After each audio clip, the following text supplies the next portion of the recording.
আমি আপোনালোকক বিশেষ কাৰণত আজি নিমন্ত্ৰণ কৰি আনিছোঁ আৰু আজি উদ্দেশ্যটো হ'ল আমাৰ পৌৰসভাৰ ৰিএছেছমেণ্ট অফ প্ৰপাৰ্টি টেক্স। ইতিমধ্যে আমাক গভৰ্ণমেণ্টৰ তৰফৰ পৰা তেওঁলোকে ইনষ্ট্ৰাকশ্যন আৰু গাইডলাইন্স দিছে যে আমাৰ মিউনিচিপালিটিত আমি টেক্সৰ ৰিএছেছমেণ্ট কৰিব লাগে, প্ৰপাৰ্টি টেক্সৰ। সেই অনুযায়ী গভৰ্ণমেণ্ট অফ আছামে এটা টাইমলাইন তেওঁলোকে আমাক ধৰি দিছে। সেই টাইমলাইনটো হৈছে আমি 10 আগষ্টৰ পৰা আমি নটিচ ইছ্যু কৰিছোঁ যাতে আমাৰ যি পৌৰসভা এলেকাৰ যি নাগৰিক আছে তেওঁলোকে নিজৰ যি প্ৰপাৰ্টি টেক্স সেইটো ৰিএছেছমেণ্ট কৰিব লাগে। টাইমলাইনটো মই আপোনালোকক গাই দিছোঁ যাতে ৰাইজেও ভালকৈ গম পায়। টাইমলাইনটো ঠিক এনেধৰণে দিছে 10 আগষ্টৰ পৰা 10 ছেপ্টেম্বৰলৈকে ৰাইজে নিজে নিজৰ প্ৰপাৰ্টি ছেল্ফ এছেছমেণ্ট কৰিব লাগে।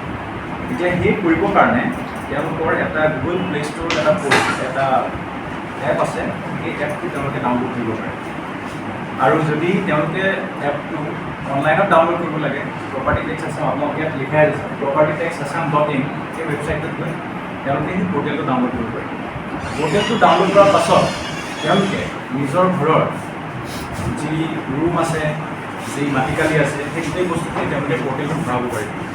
পৰ্টেলটোত ভৰোৱাৰ পিছত তেওঁলোকে তেওঁলোকৰ নিজৰ ঘৰতে থাকি তেওঁলোকৰ জিঅ'টেগ কৰা এটা ব্যৱস্থাও আছে পৰ্টেলত। গতিকে তেওঁলোকে পৰ্টেলত নিজৰ ছেল্ফ এছেছমেণ্ট নিজে কৰিব পাৰিব আৰু তাৰপাছত তেওঁলোকে সেই পৰ্টেলৰ যোগেদিয়ে নিজৰ ঘৰত থাকি তেওঁলোকে জিঅ'টেগ কৰিব পাৰিব নিজৰ ঘৰত। তাৰপিছত এই ৰিএছেছমেণ্ট যেতিয়া তেওঁলোকে ছেল্ফ ৰিএছেছমেণ্ট কৰিব, এই ৰিএছেছমেণ্ট কৰাৰ পাছত আমাৰ ডিষ্ট্ৰিক্টৰ পিনৰ পৰা, জিলা প্ৰশাসনৰ তৰফৰ পৰা আমি আমাৰ 19টা ৱাৰ্ড আছে, আমাৰ 19টা ৱাৰ্ডত আমি এটা এটাকৈ টিম বনাই দিওঁ। সেই টিমত 3 পৰা 4জন এটা মানুহ থাকিব, 3 বা 4জনীয়া এটা টিম হ'ব। সেই টিমে প্ৰত্যেক ঘৰে ঘৰে গৈ তেওঁলোকে যি এছেছমেণ্টটো কৰিলে, ছেল্ফ এছেছমেণ্ট কৰিলে, তাৰ ওপৰত আমি আকৌ এবাৰ ৰিএছেছমেণ্ট কৰিম।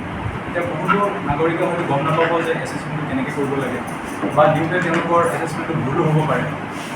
গতিকে এই গোটেই বস্তুখিনি আমি ৰিএছেছমেণ্ট কৰিম আৰু ৰিএছেছমেণ্ট কৰা ডেটটো মই কৈ দিছোঁ আপোনালোকক। আমাৰ টিম যাব, ৰিএছেছমেণ্ট ডেট হৈছে 10 ছেপ্টেম্বৰৰ পৰা 15 নৱেম্বৰলৈকে। 10 ছেপ্টেম্বৰৰ পৰা 15 নৱেম্বৰলৈকে এই এৰাউণ্ড 1.5 মাহ সময় আমাৰ ৱাৰ্ডে ৱাৰ্ডে টিম গৈ ৰাইজে যিসকল এছেছমেণ্ট কৰিছে তাৰ ওপৰত আমি ৰিএছেছমেণ্ট কৰিম। তাৰপিছত 20 নৱেম্বৰ তাৰিখে আমাৰ ড্ৰাফ্ট এখন পাব্লিকেশ্যন কৰিম। যেনেকৈ আমাৰ ইলেক্টৰেল ৰুল আপোনালোকে নিশ্চয় গম পায়, ইলেক্টৰেল ৰুলত যেনেকৈ আমি ড্ৰাফ্ট পাব্লিকেশ্যন কৰোঁ, তেনেকৈ আমি ড্ৰাফ্ট পাব্লিকেশ্যন কৰিম। ড্ৰাফ্ট পাব্লিকেশ্যন কৰাৰ পাছত আমি 20 নৱেম্বৰৰ পৰা 20 ডিচেম্বৰৰ ভিতৰত 1 মাহ সময় আমি আকৌ কাৰোবাৰ যদি অজুহাতি আছে, ক্লেইমছ এণ্ড অবজেকশ্যন থাকিব পাৰে। ধৰক আমাৰ টিম গৈ এছেছমেণ্ট কৰিলে হয়তো নামটোকে ভুল থাকিল বা ৰাস্তাটোৰ নাম ভুল হ'ল বা ঘৰত ৰুম 5টা আছিল 4টা, কিবা কাৰণত যদি ভুল থাকে, সেই ভুলখিনি ক্লেইমছ এণ্ড অবজেকশ্যন ড্ৰাফ্ট পাব্লিকেশ্যনৰ পাছত আকৌ ৰাইজে আমাক জনাব পাৰে। ক্লেইমছ এণ্ড অবজেকশ্যন যেতিয়া জনাব, সেই ক্লেইমছ এণ্ড অবজেকশ্যন জনোৱাৰ লগে লগে আমি সেই ক্লেইমছ এণ্ড অবজেকশ্যনবিলাক ডিছপ'জেল কৰি দিম। আৰু ডিছপ'জেল কৰাৰ পাছত আমি ফাইনেলি 31 ডিচেম্বৰ 2022, মানে এই বছৰ আমি 31 ডিচেম্বৰ তাৰিখে আমি ফাইনেল প্ৰপাৰ্টি ৰিএছেছমেণ্টৰ যি আমাৰ কাম সেইখিনি দিয়ে আমি ফাইনেল যোনটো আমাৰ পাব্লিকেশ্যন আমি 31 ডিচেম্বৰ কৰিব লাগিব। এতিয়া কথাটো হ'ল